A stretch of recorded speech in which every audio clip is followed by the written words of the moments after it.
you know, when his dad was saying this music is evil and da-da-da-da-da, I actually thought, well, maybe the music is evil because now vampires won't come kill y'all. Like, so I was thinking, like, maybe it is evil, but there was loads of sort of themes in the film that I didn't get. But we'll start off first with the two main characters, Smoke and Stack.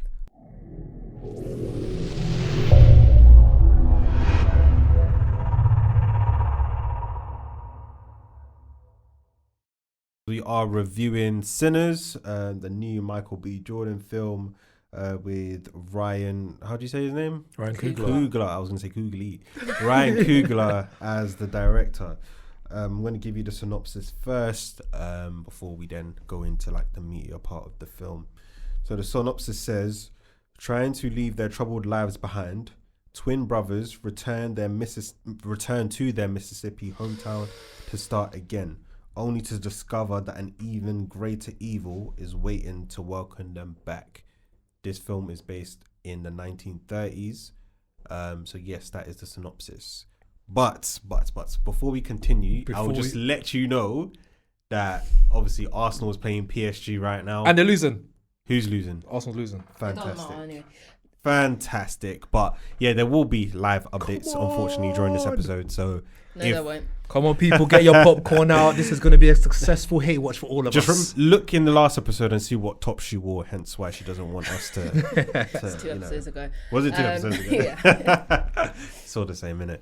But yeah, they may be occasionally goal during the episode. But really, we should be focusing at the task at hand. We should, but you know, phones on silent. This isn't we're men. We can podcast. Multitask. You know, we're keeping up with you guys these days. So yeah, this isn't a movie, and no updates from here. So how do you guys feel about that synopsis? If you haven't watched the film already, then pause it at this point, and then come back when you have seen it, as this obviously part contains loads of spoilers.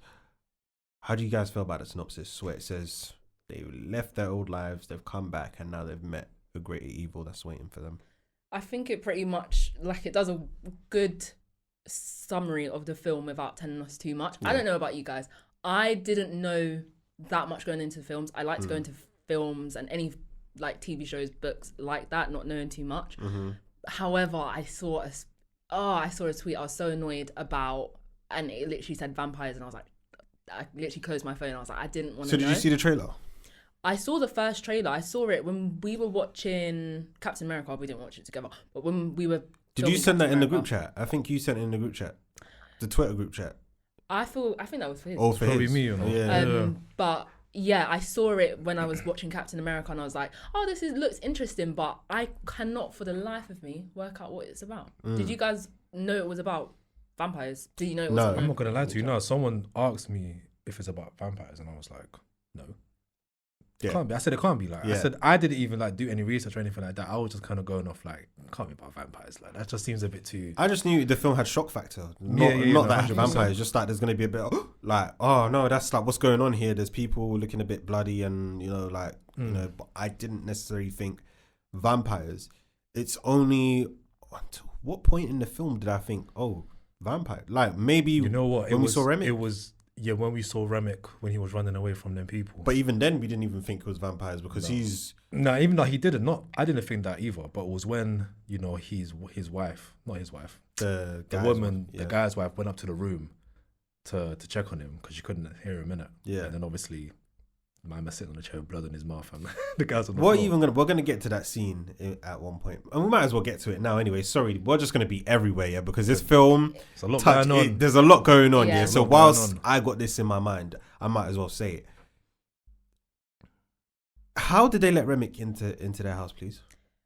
I'm not gonna say which people. Do you know that meme? Yeah, I'm not gonna say what people. we know who you are. Unfortunately, like, I do feel like some people have alliances to other people, and I think that was just the case of... It has to be. And it's the same when the Native Americans came, and they were trying to warn them. Yeah, it was almost get off our property sort of... Yeah, they had a gun and everything, so it's just like, I don't know. You trust people that look like you, I guess. It's crazy, because, like, did you see his skin, though? Yeah. I'm thinking, like, how can you not look at him?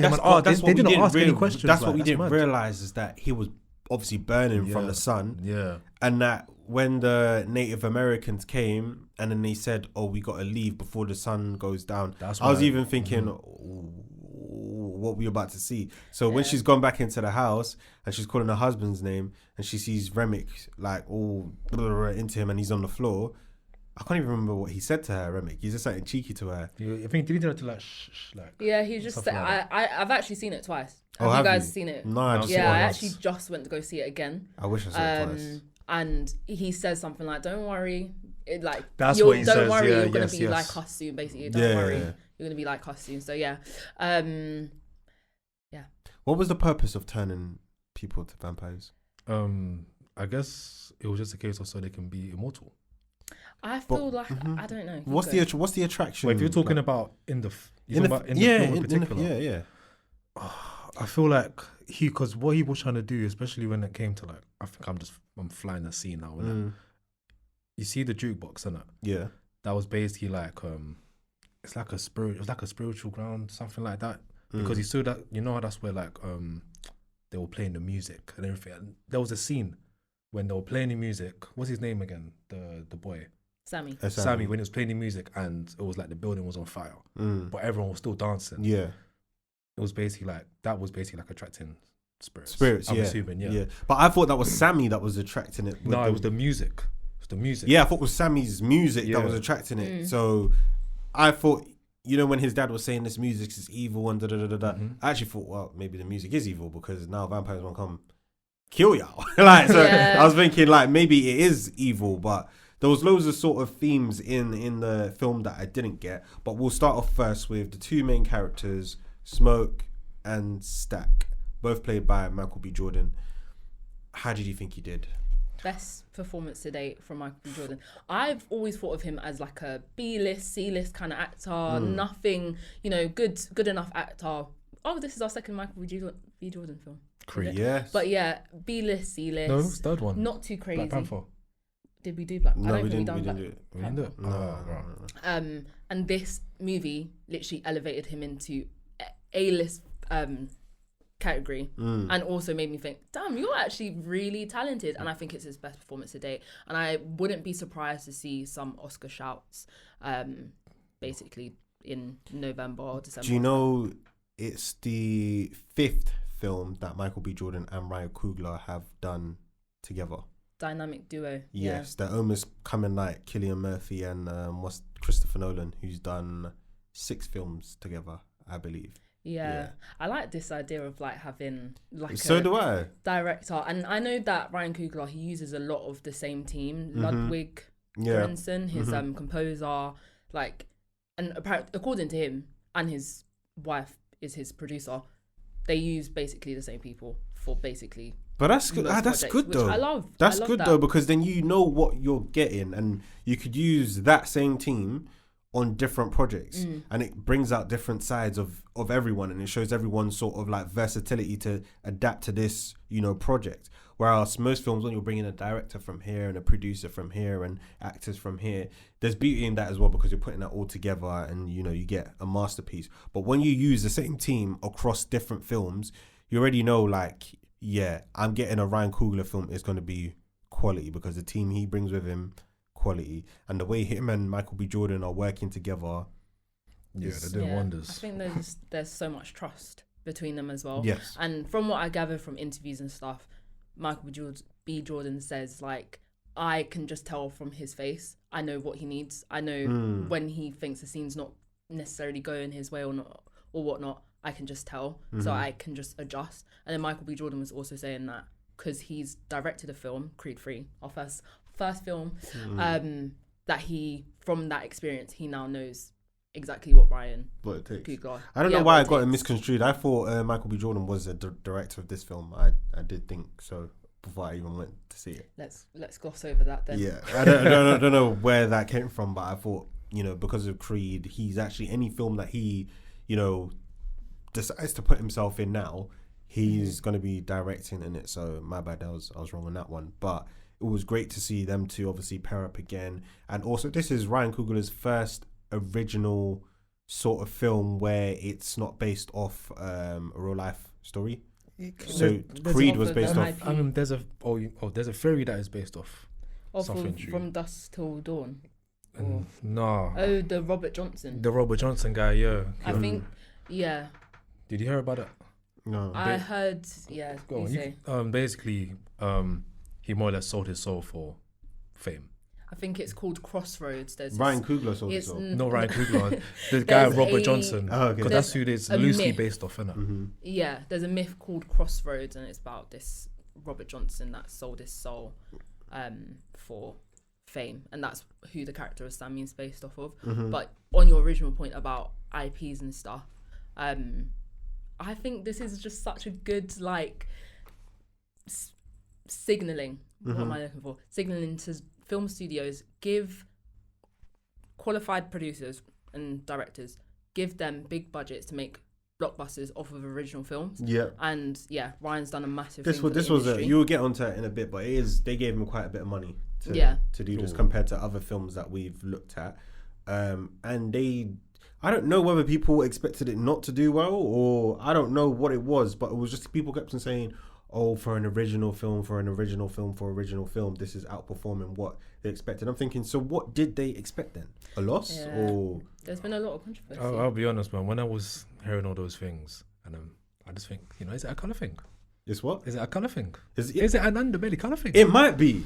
Oh, Because I'm thinking, where's this coming from? Because if I spend 100 million on a film, why are you expecting it to be bad? That's what I'm saying. Like, even when the film was doing so well, I was seeing so many articles just like this in the film. It didn't make any sense to me, and they were purely going on like the money they made. Yeah. I was thinking, come on, man, you got to do better than that, man. Yeah. Because I know if it was another type of film made by, let's say, like Tom Cruise, you're not talking about these kind of things. You're just talking about how great and amazing the film is. And I even think it hit one of the records for, I think it came, I don't even want, this is Ash's section. So let me just be quiet. Look at me. No, this is her section where she's talking about the money. But I think the second week where it came out, it grossed like just about 10% less than it did on its first week. Yeah. When normally a film, what it does on its first week, by its second week, it's already 60% down. Everybody's always out on the first week to see it. Second week, it drops. It's almost like album sales. Everybody rushes to your album on the first when it drops, and then you see the decline after. So that's how it is with films. But this film only had a 10% decline in terms of its sales. So it's mad. But when we look at the characters Smoke and Stack and we compare them against each other, what would you say Smoke is and what would you say Stack is? Stack is the one that basically calms down Smoke. I feel like Smoke is very much, he's very much like, he can be very impulsive. I feel that's the kind of vibe that I get from him. So obviously when Smoke is around, he's, Smoke is always the one to kind of, control the situation, make sure everything's calm. But yeah, when it comes, it was weird. It's two vibes that you just said, because at the end of the day, I think he's the most unpredictable, but he's also the one that I feel like is in charge and is the more mature, sensible. Yeah, it's two sort of. It's an odd one. Go on, Ash. Oh no, that was basically what you guys said. Like, have you ever met someone like that before, where you feel, I think you're so mature and everything, but you could also be a bit unpredictable. You could also shoot me in 0.5 seconds. Yeah, I feel like Stack is charismatic. Yeah, he's fun. He was smiling throughout the whole film. I don't think I saw Smoke smile once. He ain't smile. I suppose not a killer as well. Who? Smoke, isn't it? Or Stack? Like, this was like Stack's the killer. Nah, isn't Stack's the one with the red, isn't it? Yeah, Stack's the sort of money maker. He's the one that turns into the vampire. Yeah, I know. That's Stack. Yeah. So Smoke is the one that's thinking. I think he even said, "I'm a soldier." Like, yeah, he was the killer. Yeah. Oh yeah, no, he was. And I think Smoke killed their dad. Yes, he did. From what because I don't know about you, I couldn't necessarily always understand what was going on in the film, but what was being said. But I believe it was said that Stack got stuck, this is quite graphic, in their mother during childbirth, and their mother passed away from childbirth. He was saved by Mary's mum, and then the dad beat Stack more growing up because I guess he killed his mother, and then Smoke kills the dad. So they both I was going to say they both killed their parents, but that's not the vibe we're Oh going to go God, on. yeah, I didn't even deep it like that. Yeah, I Cut guess. that out, forget it, cut it out. No, but it's true though. But They both killed their parents. Facts. So yeah, I guess Smoke always grew up protecting Stack. Yes. Yeah, it's an interesting dynamic. I am a twin, I'm not identical. I'm a twin to a boy. Definitely can see I definitely feel like the twin thing was done quite well, but I'm not an identical twin. I can't speak on that. They did have twin consultants. Did you guys watch it together? I watched the second time I watched it with my brother. He really enjoyed it. How do you lot feel? Twins union and all that kind He of said twins union. all that kind of stuff. Do you know what? We're not identical. I shouldn't have even brought it up because but it's still, a different like relationship. you're twins. So it's like I don't know how to explain that relationship, but there's a connection between you two that's not the same as like normal siblings. My mum says that she's like, you guys have known each other longer than you've known anyone else, including my mum. She's like, you guys have known each other since the womb. Yeah. So yeah, it's a very interesting bond. And I think it was done really well in the film. I think Michael B. Jordan, I think he's just been elevated into A-list status for me. And I just like the fact that the twins weren't that different. They sounded the same, they looked the same, they had it was just the small details. That's what makes it so good. Made them so distinct. I agree. Would you say that, like you just said, Ryan Coogler didn't want to say that this is a horror film, etc., etc. For the first half of the film, we didn't get any horror. For the first half of the film, we got understanding about, the characters, where they are in life, their ambitions, their goals, their struggles. It kind of introduced us to all the characters, like very. I feel like they done it quite well. They kind of brought things into the film slowly at a good time. Yeah, the pace of the film was perfect. It was perfect for me. Like I'm sitting in the chair like halfway because through some it, horror like, films they give you 10 minutes before you first get your jump scare, your first jump scare. So you get the calm start and then boom, we're here, a horror film. But this one, we're halfway in and we're still thinking, okay, when's it coming? When's it coming? When's it coming? If it is coming, because we know from the trailer there's a few jumps here and there, but we don't actually know what we're gonna see. Pause, bro. So, go on. What did I say? Pause. Go on. It's covered. I'm sorry. You got to pause for that. I didn't see that one. I could be talking to a woman. Cut from the edit. It's definitely staying in the edit. That was really. But yeah, it's almost like, at what point did you think, wow, like we're here, when the horror started? That scene, because I'm sure we're going to talk about it, that scene where Sammy's singing the building's roof is on fire. Yeah. Everyone's having an amazing time, and then obviously the blues music, Sammy's sound, it literally just all of a sudden there's people twerking in the kitchen. Yeah. And essentially that explaining that music, I guess, transcends through time and space and generations, cultures. Did you guys like that scene? I did love it. I loved it. And that's one of the points that I say to myself, why didn't you watch this in IMAX? Yeah. Did you guys? I didn't. You didn't watch it in IMAX? I actually tried to get tickets, and I was just busy on those days, but it was £28.30. But I was willing to spend that. That's how good I would have, because they even said they extended it, so it was in IMAX for 2 weeks, I believe. And obviously, the more as the weeks were going on, Sinners was becoming more popular. Like, it normally doesn't happen, like I said earlier.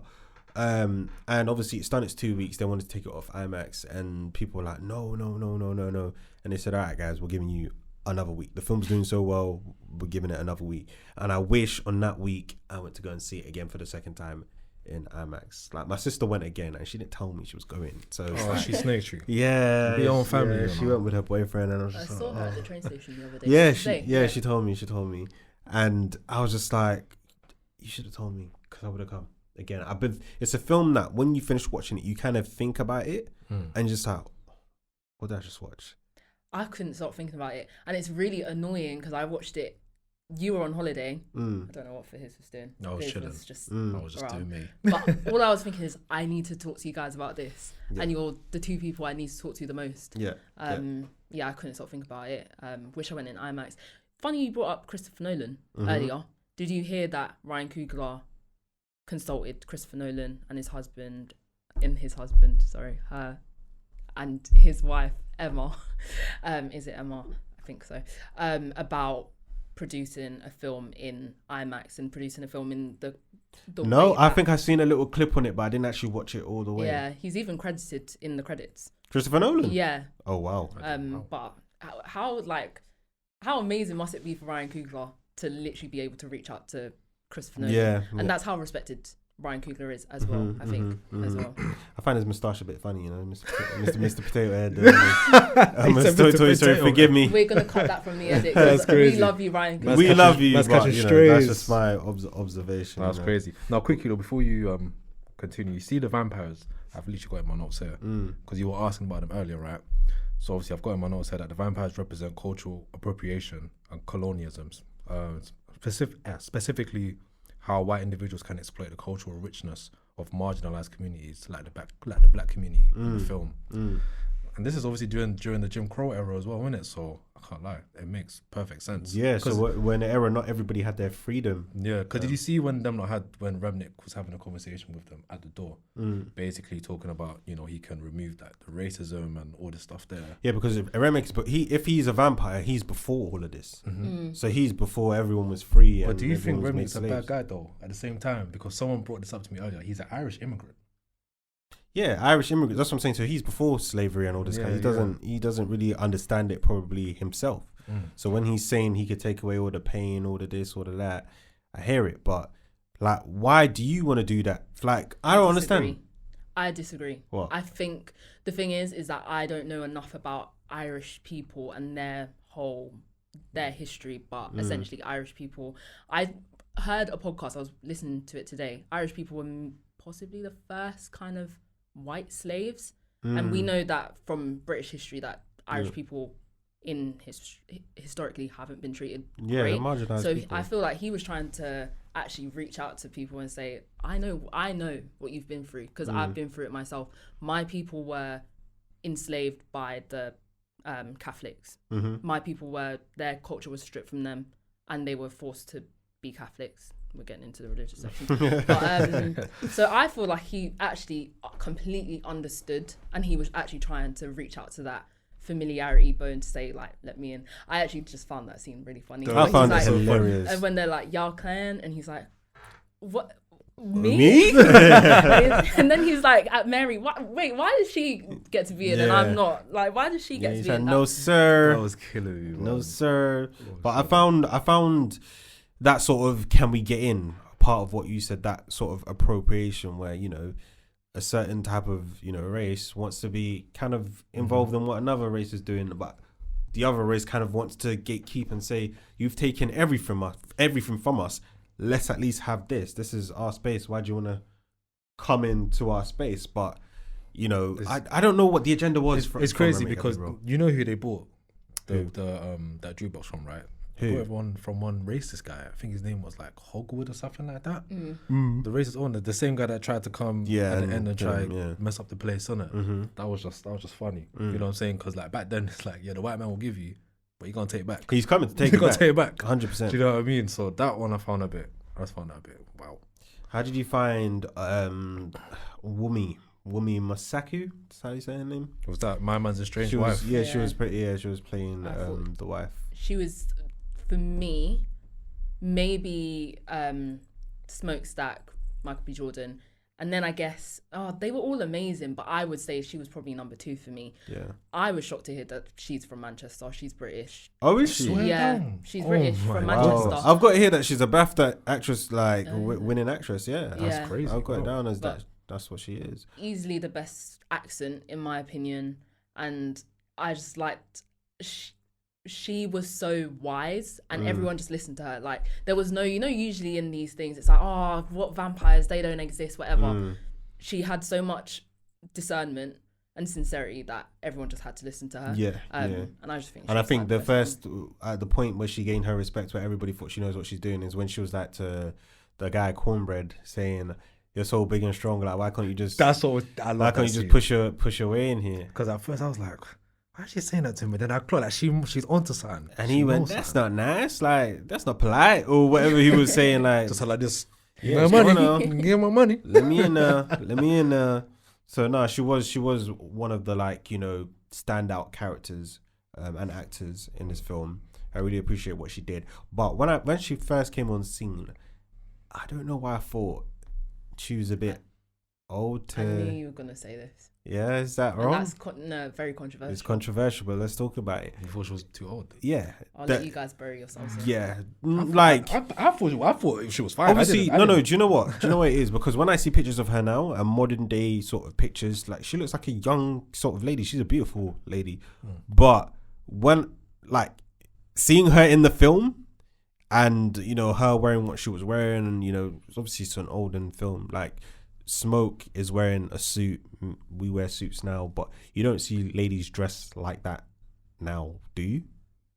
In today's day and age, no. She was almost like some sort of... It was the 1930s. It's the 1930s. Yeah, no. But what I'm saying, Smoke is wearing a suit. The suits are... He's wearing a very 1930s suit. Yeah, but still a suit. Yeah. But still recognizable as a suit, you know. And there's some people who do dress like that. People who go to like Royal Ascot and stuff, they dress all fancy and stuff. They do. You do see that. Suits haven't changed in time, but yes, women's dress has changed yes, in time. but the dress she was wearing gave me sort of grandma vibes. So I thought she was a bit older than what she was. And when I found out she was intimate with Smoke, I was like, oh wait, hold on, what's going on here?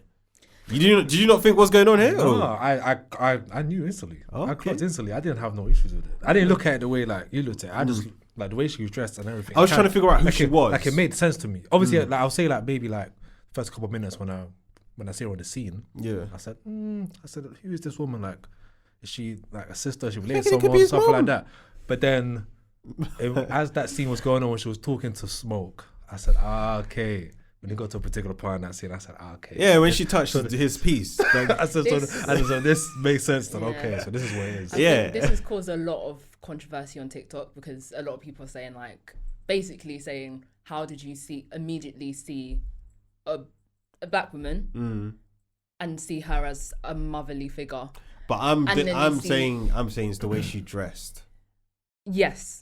It's caused a lot of controversy online. I didn't really have that reaction. I saw the baby grave and I assumed she had a connection to the baby. Really? And then eventually I figured out that they were together. But I watched it and then my sister brought up a good point. She's on the other side. She's actually with you on that where you see her in interviews, you see her in pictures. She's absolutely stunning, young looking. That's what I'm saying. But in the film, she just looks older. Do you think it's just the cameras in they're the film, using? she still looks beautiful, but they've clearly tried to, I guess, make her look more wise. But and the thing is, you can compare her to Hailey Steinfeld, who looks, young, whatever. But then you can even compare her to Pearline, Sammy's romantic interest, and she's a black woman, and even she looked young, hip, and whatnot. So there's something to be said there that it was on purpose to make her seem more wise, I guess. Yeah, possibly, but there was no offense at Wumney at all. It was just the way, compared to when I actually saw pictures like what you said of her now, I'm thinking she looked nothing like that. I felt like they made her look much older in the film, that I was second guessed. Is this his partner or his mother? That's... Yeah, no, honestly, that's how I saw it. I'll keep it real. But moving on from Wumney, we also had Miles Catton, who played Sammy, and this was his acting debut. Oh wow! Yeah, so this is his first, because I looked on IMDb and I'm expecting to see like a list of films that he's been in, and this is the first one. How did you think he did? I think he did amazing. He has an amazing voice as well. Yeah. The boy can sing his voice heart. is deep, innit? Deep, yeah. Yeah. I was thinking, I can't even sing like him.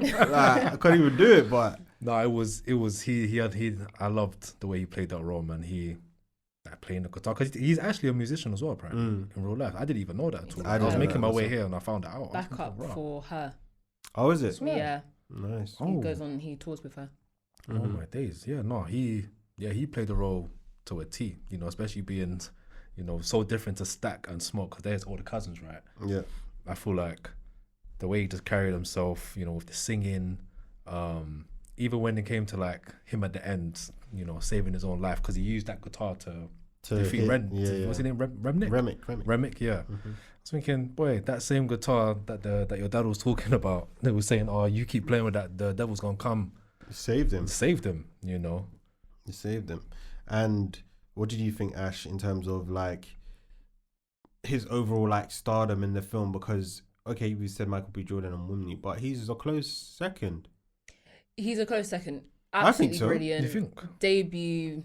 Debut role was brilliant. I feel Annie, I had a personal, I don't know, it was maybe like a personal connection, but he was amazing.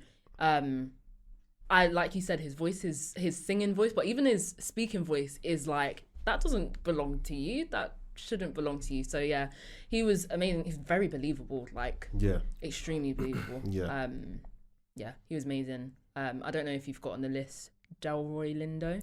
I got Delroy Lindo here As Delta Slim. Yep. So he was fantastic. I've seen him in like skits and stuff, you know, on Twitter. There's one where there's a presenter that wants to say the M word and he's saying, "Oh, why can't we say the M word?" And Denro's like, "Say it." Oh, I remember. That's him. Oh my days. So I've seen him in like skits and I've just seen him about. But to be fair, I feel that the way he played this role, what was the character's name that he? Delta Slim. Delta Slim, yeah. Mm-hmm. The way he played this role was almost like a character that's carried so much like pain and I've seen it all, and you know the reason why he drinks and the reason why he's, you know, not drunk all the time, because he just seems like he's a high functioning drunk. Like you know, there's some people who drink, but you know they can still function very well. But you could tell all that drinking is probably to numb all the pain from what he's seen and what he's going through, and he seems like almost like the father figurehead in the film. He seems like almost, you know, Smoke and Stack, they respect him.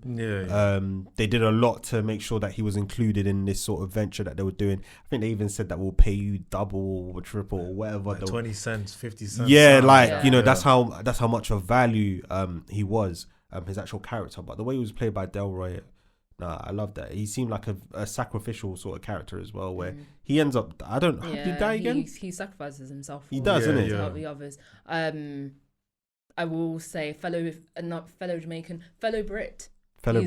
But and he's a legend. I went on his filmography. I recognize him from so many things, but I went on his filmography. It's long. He's been around for absolute ages. Yeah. He was amazing.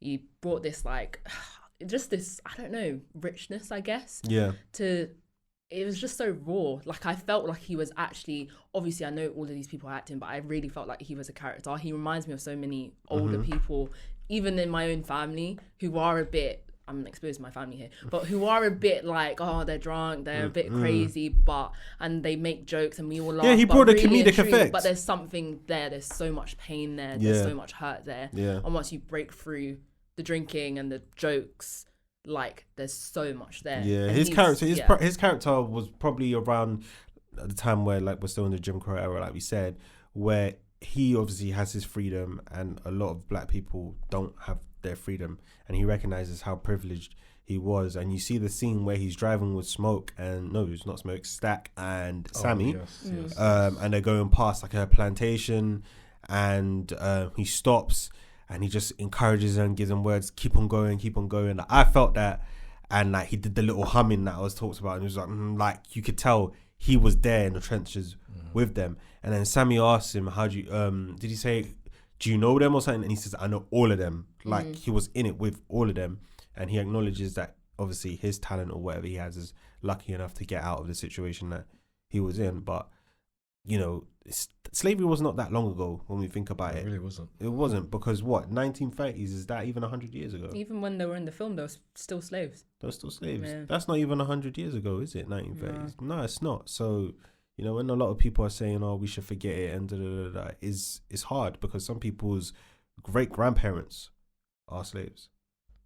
You know, and when some people's great grandparents are slaves, you could tell that there's a lot of, you know, familiarity with, you know, slavery. It's basically shaped people's lives to today, that you can't just say forget it, because 2-3 generations ago, like certain decisions were made to why people are the way they are, you know, right now. No. So it's directly responsible. So people can't really say that. And the film exposes that we were at a time where this is what life was. It's not fake. Obviously the vampires and all that kind of stuff, that's fiction. But the world that they lived in at the time was real. And I think when you're watching up to the halfway point, you're thinking, this is real.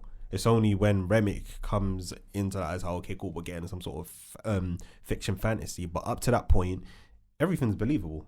Yeah. Absolutely everything. And even with Smoke and Stack, you could see from, you know, whatever they've gone, whether they go Chicago and, you know, they've made a name for themselves and, you know, they come back and they try to do something for their community. They have to survive, man. They have to. And did you see the scene where the black people are paying in like some sort of like, I don't know what they were paying wooden plantation chips. Yeah, plantation chips and things that are valued to them and could be used for trading, but to Smoke, we can't trade this with the white people. Yeah, but this ain't no real money. Yeah, that's not real money to him. But then Stack, on the other hand, it's like he understands people. He understands what gets him going. Even when that guy, he tried to pay and underpay and he tried to pay in plantation chips, and then Smoke wasn't happy, and then Stack was like, just let him be. Like, this is what our community needs. They just worked all day on a plantation. This is tonight. They need this. So just let it go now. But then that was also their downfall, because that's how Thingy got involved. Mary got involved. Mm-hmm. And she basically said, let me speak to Remick and, you know, the two others. They must have some real money to spend, their white folk. So they had gold. They had gold. Yeah. So she went out to go and chat to them, and then the rest is history. It's crazy because I thought I was going to see her get bit. But when she was coming in, I was thinking, okay, no, something definitely happened there, because the way 100% she's coming in too smooth. The guy flew behind her. Yeah. So he flew, but we still don't see her get bit. That's what I'm saying. Yeah, we still don't see. Because she had a gun in it, I swear. So I'm thinking like, right, like, she probably could shoot him, and then she's going to have a little bit of time to maybe... But I knew something was off. Yeah. But I would say when it got real graphic for me is when she dealt with Stack. Oh, that was crazy. That's when it got real graphic for me. Obviously, there was... When she was drooling and that, it was a bit mad. And he thought it was part of the... I said, my goodness. But you know what? Lust killed him, innit? Yeah. Sinners. Yeah. Sinners. Yeah. You know what I mean? Yeah. What sin do you lot think was Smoke? He's killing. Yeah. Murder, violence. What about Sammy? I don't know. We can, because I don't know how much you want to talk like about religion and stuff like that. But then Sammy, I guess he went through that whole night, like basically survived the devil, let's say, went back to the church, and he still chose his worldly possession over the church. So I guess that's his sin, is living in the flesh. And people obviously found issues. When I say people, some Christians found issues with that, because it obviously portrays Christianity obviously a light religion that's not real, a religion that's forced upon obviously black people. And you can see in the movie that, you know, we need to be in touch with, you know, our ancestry and voodoo and all these sort of things, and African spirituality, that's where we come from. So that's what we should adopt, and Christianity, and leave that alone. It's the white man's religion. A lot of Christians found issues with that sort of presentation. And I can see why they found issues with it. But I think if you look deeply into it, even if you look into the origins of like Christianity or whatnot, it was actually founded and not founded, but Christianity was present in Africa, in Ethiopia and Egypt before, you know, white people came about. Before it even got to the white people, it was already in Africa. So you can't say that it's a white man's religion. All they did is the white man took that religion, adopted it, and started abusing it to control people. That's what they do. And it's in every aspect of life and in all sorts of religions, where you have bad particular people that use that religion to kind of further whatever agenda that they want to further. Yep. So you can't just use that to kind of say, well, you know, that means Christianity is valid. It's not a black person's religion. Another bit that they found an issue with is obviously when Sammy's reciting the Lord's Prayer in front of Remick in the river, and Remick's basically, he knows all the words and he's even laughing to it, and they're saying, oh look, it's making mockery, I necessarily don't think it's making mockery. I don't either. I think that Sammy is reciting something that he doesn't believe in. Yeah. Right? And his dad's a preacher. His dad's trying to, you know, not force Christianity, but his dad is teaching him Christianity. But that's something that he's not clearly taking to. So when he's scared and he's going to what his dad told him to say, but he doesn't actually believe it. And we all know words without power and words without actual belief have no power. They're just words. So at the end of the day, for him reciting something that he didn't believe, that didn't work, people shouldn't be offended to say, look, the Lord's Prayer didn't work. He didn't believe in it. He believed in what? his guitar. And his guitar is the one that saved him. So there's people that have issues around it. I think I sent that Chip tweet in the group chat yesterday where he said it's a mockery. I necessarily don't think so. I think you can be betrayed a certain way, but if you really want to look into it, you can see why things didn't work out the way you would want them to work out, I guess. Yeah. Personally, I left, and my faith, I'm Christian by the way, my faith in God was actually more reaffirmed having watched the movie. Of There's course. certain things in there, like, and this is vampire lore anyway, but not inviting people into your home, for example. Like, there's things like that where I was getting a lot more spiritually and religiously from the film than I guess other people. I do feel like I understand Christians feeling a certain type of way. I do feel like it was criticizing Christianity and how it does get forced on top of people. Yeah. However, I do feel like there's some forms of media, like I think I saw someone talk about like power, to show power. There's drugs, lust, sex, murder in there. Like, we watch loads and of no things one's saying anything and about no one that. really cares. And I do feel like sometimes you do watch things and you do have to, criticize.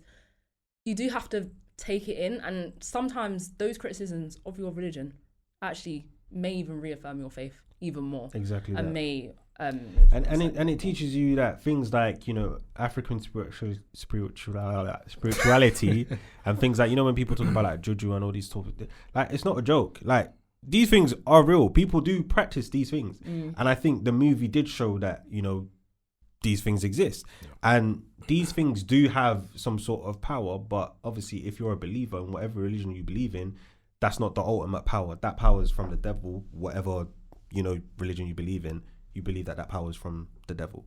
Yeah. But I think what people are trying to say is that they're trying to kind of make black people, more rooted in their ancestry and what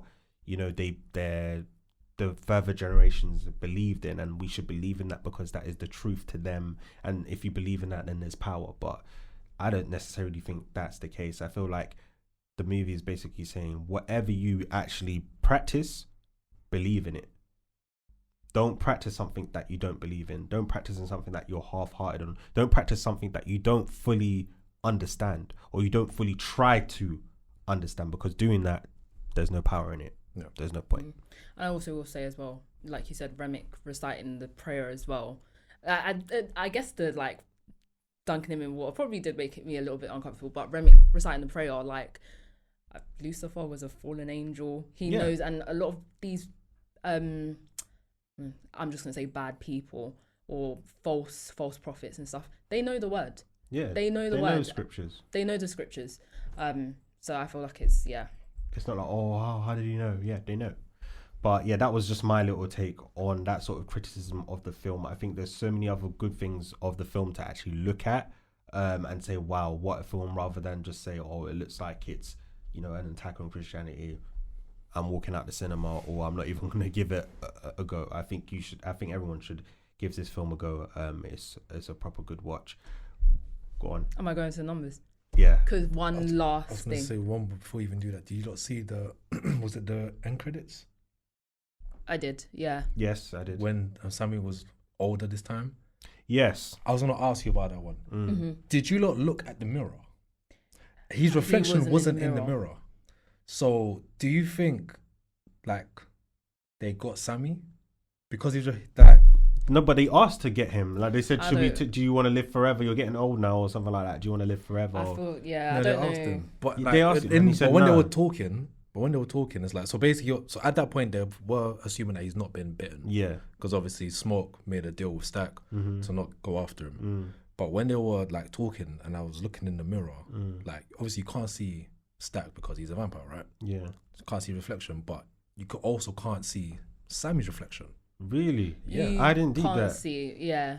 People, I think the theory as well is also vampire, but also that he may have sold his soul for fame and fortune, and that's why he's such a big blues singer. Really? Later on in his life. There's so many theories coming out of this. It's really fun. The last thing I want to touch on, we didn't touch on Grace Chow and her letting the vampires in. Oh, God. Oh gosh, and that's, to be honest, that's the only criticism I had of the film. Not the only, I have a few, but that was the only thing. Why is it criticism? I don't care how frustrated you are. I don't care how pent up you are. How can you make such a reckless that's a crazy decision that's just going to lead to your death, the death of the people around you? I think they were tormenting her in her head that they kind of forced her to say it. It was a frustration sort of moment. And also, what if they just went into the town and turned everyone? The thing is, I just feel like, yeah, they could have. And they could have done that. But at the end of the day, it's everyone over the people in this barn. They could do it anyway. They could do it the next day. I feel like it only takes she didn't think about a plan. She could have said, guys, listen, what I'm going to do, I'm going to go out there. Why don't you go out there and go save your daughter? Rather than come in. And I feel like, I don't know if they were touching on like when you let people in from not from your culture sometimes. Yeah, and sometimes they may do something. They're the ones that betray you. Even Mary, like, she didn't betray anyone, but sadly you keep inviting people to the cookout. Sometimes that can lead to when it's not your people. Sometimes. But even Grace is to the point where she was one of the first to leave, saying we didn't come here for this, when obviously Stack died. Yeah. And obviously, well, he didn't die at that point, but he's been bitten. There's an incident. People don't really know what's going on. People have been asked to leave. As they weren't the host, Grace and her husband, but obviously they helped set up. They painted the sign, that sort of thing. So it's almost like they're part of making that event happen. So you'd think because of her relationship with the brothers, they would stay to see what's happened. And she's gone to her husband, this is not what we came for. So it's almost like, okay, so they like to get in with the culture, but when something's actually happening to kind of help, they will be like, nah, that's not what we're here for. I'm okay with that, because that's me. I'm here for the good time, not here for all this. Not here for all of that. As soon as I hear like, what? Why do you look at? I'm out. She's thinking my daughter's in the shop by herself. I need to go care for her. Fair enough. But Ash, go on, give us some numbers. Right, I will speed as much as I can. So budget was 90 million, which honestly is relatively small compared to some of the movies that we've done as of recent. Like, so 90, 90 million. Yeah. Captain America was 180 million. Look what they done with that. Joker was 200 million. Look what they done with that. Fair enough. As of today, it has made 244.6 million. Oh wow. The opening marked the best start for an original film since Jordan Peele's Us. 2 black directors. That's great. It debuted at 98% on Rotten Tomatoes, which is practically unheard of, basically, in the film industry. What'd you say, 98%? Yep. I don't know if it's still at that, but that's what it debuted at when it came out. And then have you seen online? It's getting a lot of praise from like actual like movie stars. Ben Stiller, he came out to defend them against some of those articles that were speaking negatively. Yeah. And then Tom Cruise, who I don't think Tom Cruise speaks to us. Nah, not really. The public. He tweeted about it and was just like, guys, go see it. It's a great film. Oh yeah, I did see that actually. Yeah. So like.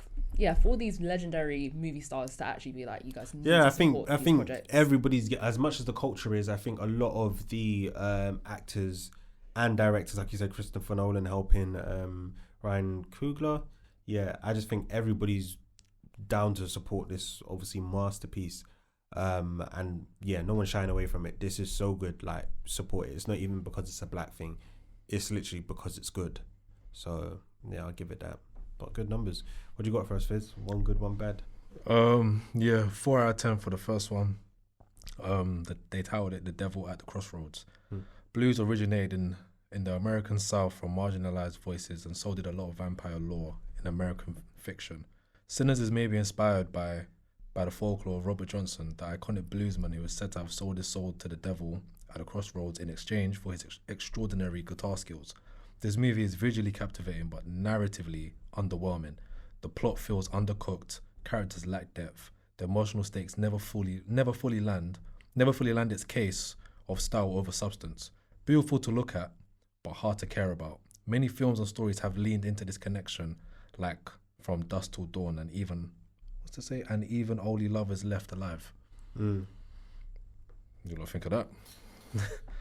Because he's basically saying that like the plot wasn't really all that. You know, the characters, you know, didn't really have a good arc in the film. I disagree. You disagree? Completely disagree. I felt like there was a lot of.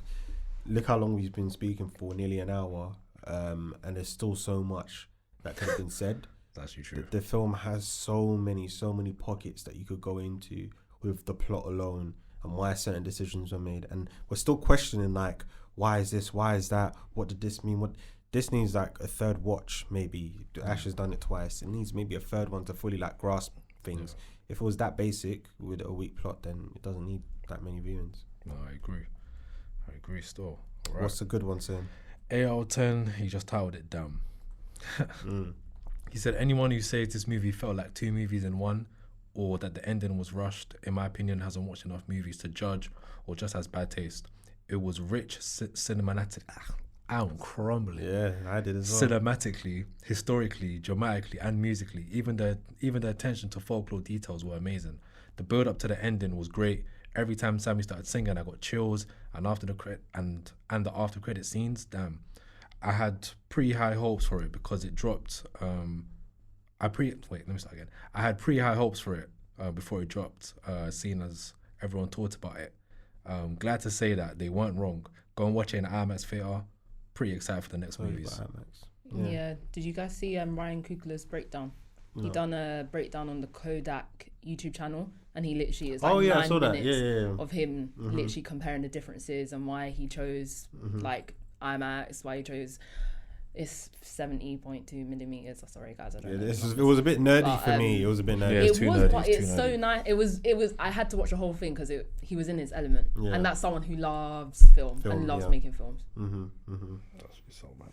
Cool. So what would we give our Movie Club UK rating? I'll get Ash to go first this time.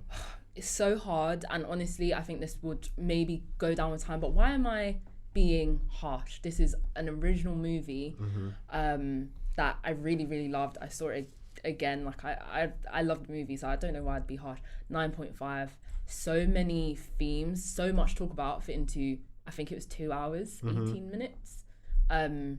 Amazing film. Everyone should go watch it. I've been literally raving about it. 9.5? 9.5, yeah. How's that been harsh? Oh, no, sorry. I feel like that's really high, and I feel like I should be more I was about to say, how's that harsh? Oh, no, I should be more harsh. Perfect. But literally, the 0.5 is just how Grace let them in to the... I feel like that was just really... I feel like that was actually clumsy writing, in my opinion. I feel like they could have got into the barn a lot better, but that's just me. I'm not going to lie to you. I agree with Ash on everything apart from that last bit when she talked about Grace annoyed her. It had to happen. I give her 9.5 as well. Like, I felt I was so like immersed in this story when I was watching it. I said, even when we got to like, I would say 3/4 away through, I said this film is one of the greatest films I've seen this year alone. Like probably like since Endgame. I can't even lie to you, because I said first Michael B. Jordan, him just like Ash said earlier in the segment, going into that A-list category now. You know, when it comes to actors, and you can see it in his performance, just flawless. Because when was the last time you saw someone do like a dual role the way he's done it? I don't think which one? I can't like for me personally. I haven't seen. Maybe I can only speak for myself. What's that one with the plane twins? Oh, Legend with Tom Hardy. He done that was good. Yeah. And then obviously, you know, the supporting actors as well. They just enriched the story, in my opinion. So it was just great overall. So you've given it a 9.5. Yep. And I've given it, I'm normally like the harshest. Yeah, I've given it. Why are you not smiling? I've given it 8.9. 8.9. Yeah. You surely just deserve. Just give it a 9, bro. Come on, just give it a 9, bro. Why do you want to be that guy, bro? Yeah, why don't? And you're smiling, like, why are you doing this? Stop trying to be different. I think 8.9 is close to. I think if I watched it again, because I only watched it once, if I watched it again, it might sneak into the 9 category for me. But 8.9 just because I took away so many questions. Yeah, and I'm not saying questions are like bad, but it's almost like I had to do a lot of like research to actually understand the film outside its face value.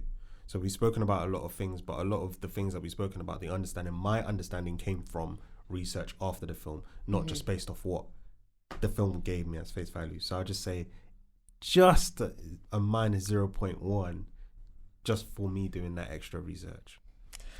He fell asleep. Yeah. Nah. Yeah, he definitely did. I was He awake for definitely the whole thing. But to be fair, all our scores together gives it a 9.3. Is that under Dune?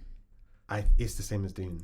Oh, okay. Okay, you know what? I'm okay with that. At the time when Dune came out, it was doing his thing. I'm It's okay the with same that. as Dune. Have you guys also seen that Coogler will own the rights to Sinners in 25 years, which is practically unheard of. Oh yeah, I've seen that. That's amazing. Yeah, I've seen that. And it will change the movie industry. I'm trying to figure out where that places are for this film. 9.3 is defo first. Hold on, guys. I've been hearing stuff about people want to see like a sequel, you know, made for this. Yeah, or a prequel. Yeah, I've been seeing that. Oh, what do you think? Do you think they should do it? I think I'm big on keeping things just keeping it as the one. I hear and keep working on the think about what you can do though. You can heard about Remnick's past. You can do that. Stack and Smoke what they did in Chicago as well. Yeah. I think that's the only two, and then maybe like Sammy's life. I think the Native Americans, how they are vampire hunters. Mary and Stack wouldn't be that interested in seeing. Wouldn't be, no. But Annie and Smoke, if they did do the Chicago point. Yeah, that would be lit. I feel like they can do stuff. They can definitely do this guy just doing We're this really thing. good at stalling because Moody's still trying I'm trying to find out like where is this like. So, you know, if they did it, it'd be a hit. I think it'd be a hit. I think that's wrong. What I'm seeing here, I think that's wrong. Apparently, this will be number 1 of all time with Dune at 9.3. We'd have to decide: are we putting this above Dune? No. I'm not gonna lie to Recency you. bias. I'm putting this above Dune. I'm putting this above Dune. Only because this is the first time in a long time where a horror type film has been so good. Like, I have no complaints. You have no complaints. I've been complaining for years, bro, over a decade about horror films being so useless, just being so predictable and crap. I think I'm putting Dune still. I think I'm gonna put Dune, but I'm sorry, Rai. Sorry, Yeah, Coogs. So Michael B. Jordan's my guy, man. I'm sorry, man. But I feel like on rewatches we may change our minds. we may. I think you've watched it twice as well. I've also went to watch Dune twice as well. Yeah. You did. Oh yeah, you did, didn't you? Yeah, I think Dune is very close to a perfect film for me. But then Sinners is pretty perfect. This. But I'm saying Dune Part 2 still as my top. So if we look at the leaderboard for all time, I'm only going to go through the first 5 because obviously we're on film number 21 now. So we got Dune Part 2 at 9.3 is first. We got Sinners equaling obviously Dune but just under at 9.3. Then we got Spider-Man Across the Spider-Verse at 9. We got Avatar: The Way of the Water at 8.25, and then we got Oppenheimer at 8.2. So those are our top 5 films, and I think it's justly deserved. Every one of those films spectacular. I'm happy with that. I could watch them over and over again. Maybe not Oppenheimer. That's too long, man. Okay, yeah, maybe not Oppenheimer. Oppenheimer's way too long, bro. I But- can't do that again. 3 hours, bro. But it was a great film. It was a great film, but 3 Yeah. hours is crazy. I'm just glad we got Creed 3 out of there. Oh yeah, 3-3's gone. 3-3's gone. That was surviving. Another Michael B. Jordan film, but this one, Sinners, fits it better to be in our top 3 or top 2. But yeah, guys, that is our review of Sinners. Hope you enjoyed. Please remember to like, comment, and subscribe. We'll see you on the next episode. Bye. Peace.